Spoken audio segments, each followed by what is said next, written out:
Всем привет!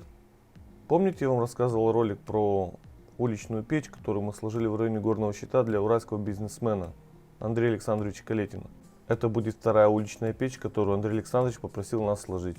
Проектировали мы ее недолго, примерно 5 дней у нас ушло на проектные работы. Согласование у нас длилось в течение месяца. И завозка материала заняла всего у нас 3 дня. Нужно отметить, что проект довольно интересный.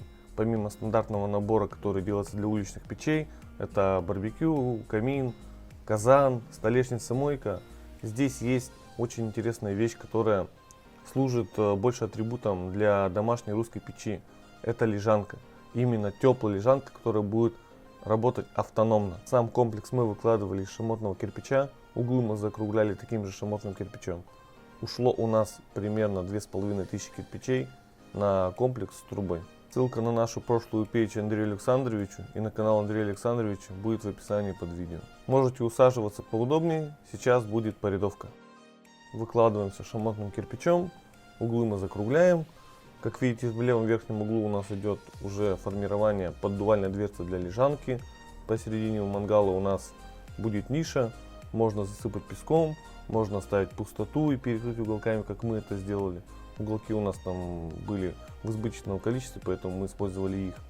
Здесь мы ставим поддувальную дверцу, она двухрядовая, 250 на 140. Есть разные производители. Крепеж на ваш выбор, либо это проволока, либо это анкера, либо это монтажная лента для гипсокартона. Здесь обязательно ставим прочистную дверцу, она нужна нам, чтобы чистить вертикальный канал от лежанки. Здесь мы ставим поддувальную дверцу для казана. Не забываем, что у нас должно быть расстояние между дверцей и кирпичом примерно 1 см по периметру, чтобы проложить каолиновой ватой. Используем колосник RD3. Очень удобный, маленький, у него прорези небольшие. Уголь сильно выпадать не будет, только зола или очень мелкий уголь. Здесь ставим прочистные дверцы 4 штуки. У нас получается 2 канала в одну сторону, 2 канала в другую сторону. Сам мангал. Красным отмечены у нас арочные кирпичи, более подробно дальше в ролике. Зеленым отмечено место, где нужно проложить базальтовый картон. Это лежанка, красным отмечено самые горячие места. Будет очень теплая, хорошая и комфортная лежанка. Топочная дверца либо 4-рядовая, либо 5-рядовая. Смотрите опять же на свой вкус. В любом случае дымить не будет. Для перекрытия столешницы мы используем обычные уголки.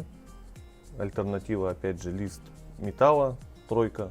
Плиту казана берем 512 на 512 и кладем прямо на футировку, с учетом того, что у нас будет еще лежать вата и плита у нас должна быть вровень.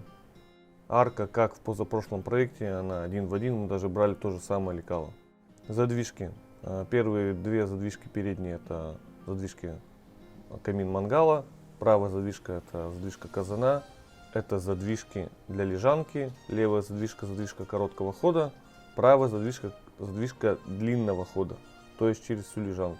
В целом получился вот такой вот офигенный комплекс с большой лежанкой, с большим мангалом, с хорошим казаном и еще вдобавок и столешница, на которую можно ставить посуду. Если у вас возникли вопросы по данной конструкции печи или в целом по печному делу, то не стесняйтесь. Если даже вопрос у вас, на ваш взгляд, покажется глупым каким-то, то пишите, мы на все вопросы отвечаем, все рассказываем, показываем, по рядовке выкладываем и помогаем при кладке любой печи в процессе. Если вам понравился данный формат видео, обязательно поставьте лайк и подпишитесь. Можете оставить еще какой-нибудь комментарий. На этом сегодня все. Спасибо вам за просмотр и пока.